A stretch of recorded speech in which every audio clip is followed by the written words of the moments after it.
Hey everyone, it's Brenda. And Mary. And you're joining us on Coffee Time with Brenda and Friends. Welcome. What are we talking about today? Well, we usually discuss what we should. We throw out a bunch of different things. And, beam therapy is so near and dear to my heart. Actually, last time we talked about Reiki, and I feel like Reiki is something the world knows a lot about. But beam therapy is really new. When you first asked me to come in and do a beam therapy session, I actually thought there was going to be beams of light all over the room. Well, when I first started introducing beam therapy to the world, I really wanted people to try it. So with the welcome session, I would get brand new people trying Reiki because they kind of knew what that was about, and beam therapy. Beam therapy is so simple yet so powerful. It actually saved my life. Wow. I owe a lot to Dr. Beattie. And beam therapy means, it's an acronym for Bioenergetic Emotional Access Method. Now, when I first started getting beam therapy, I wasn't into energy work really. Yeah. Actually, this was the first thing. I went hardcore right to beam therapy. Can you hold on a second? Because you mentioned it came from a doctor. Oh, yeah. Is that like a medical doctor, or what kind of doctor? Yeah, so Dr. Joan Beattie is a medical doctor. Now, how did she come up with a energetic method, how did she get into the quantum field kind of stuff?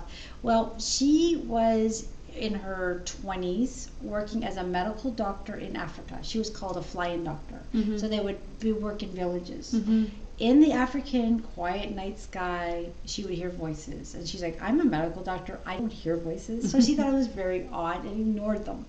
Then she went to go swim with the whales. An animal communicator told her she would develop a process that would help thousands of people. One of them was me. Thankfully, when she went back to Africa and she heard the voices, she wrote down the process. She practiced it and realized how powerful it was. That's a bit of a crazy story, Brenda. Yeah, well, I come across a lot of crazy stories. But if you're interested to learn the background or really the specifics of how it works, I've been interviewed on it. I'm going to send some interview links, and you can really take a deep dive into beam therapy. That's a good idea, like if people want to understand it more. But for now, maybe we can talk about what kind of an impact it's had on maybe some of your clients. Is there a story that you can share that makes us understand sort of how this thing works? Okay, so just very quickly, high level. When we're dealing with beam therapy, we are going into the subconscious mind where we hold traumas, belief systems, just everyday experiences that define what we're doing, who we are, not truly who we are. So we have our authentic self, but our subconscious mind has a lot of stuff going in that, for instance, I know I'm jumping here, but let's say you have a goal. And this is what my frustration was. I have a goal. I'm a good person. I want to get there. But life would take me on these different routes, zigzagging off my path. And I want to understand, what is it in me that causes that? It's my subconscious mind. There's a lot of belief systems there.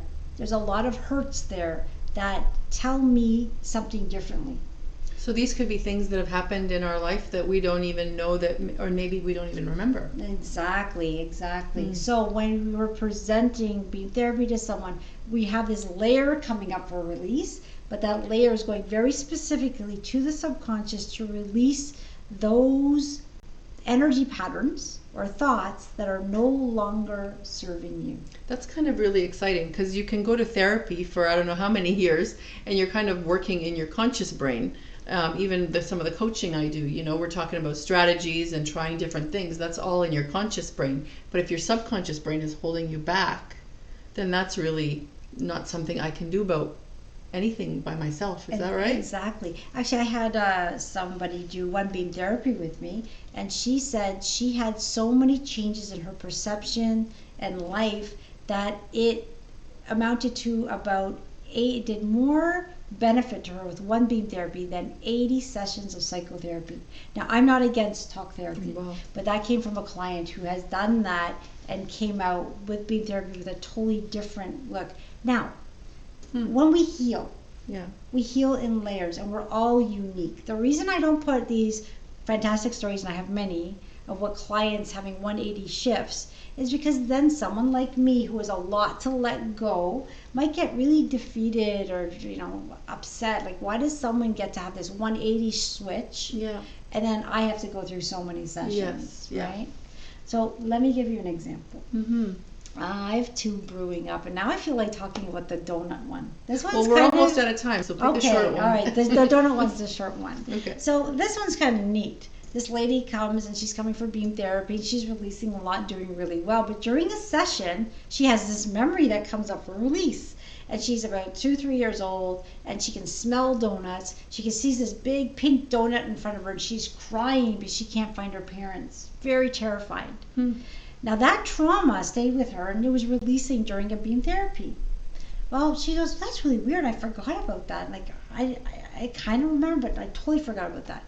Well, a week later, she reports back, Brenda, I ate my first donut, and I loved it. I used to be sick of the smell of donuts. It would make me sick to my stomach because in her subconscious mind, the smell of the donut reminded her of a trauma that was stuck in her energetic field. Mm-hmm. When it was released, all of a sudden she's eating a donut at age 40 and loving it. Wow. That's a powerful story.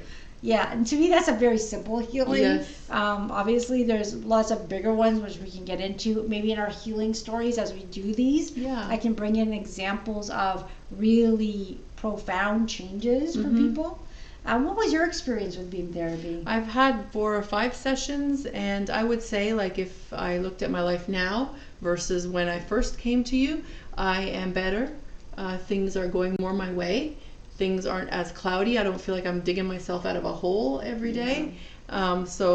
But I wouldn't say I had that kind of a profound, after, and I didn't feel anything during the session. Like, I didn't feel any tingling or anything weird happening. There was definitely no beams around the room. But definitely something is a lot clearer today. Yeah. So thank you for that. Yeah, you're definitely, like, when I meet people for the first time, they look so heavy. After the next time I see them, I say, how are you feeling? Well, I don't know. I feel different, but I can't explain it. Meanwhile, energetically, they already look so much lighter. So we're releasing a layer, bringing in light, we're changing. But it's such subtle changes with beam therapy that it's not a one-time miracle. Although for some clients it is, but for most people it is peeling a layer, changing, peeling a layer, changing. But if you look back over time, like, wow, I'm thinking differently, I'm more at peace, my life is changing, things are more positive.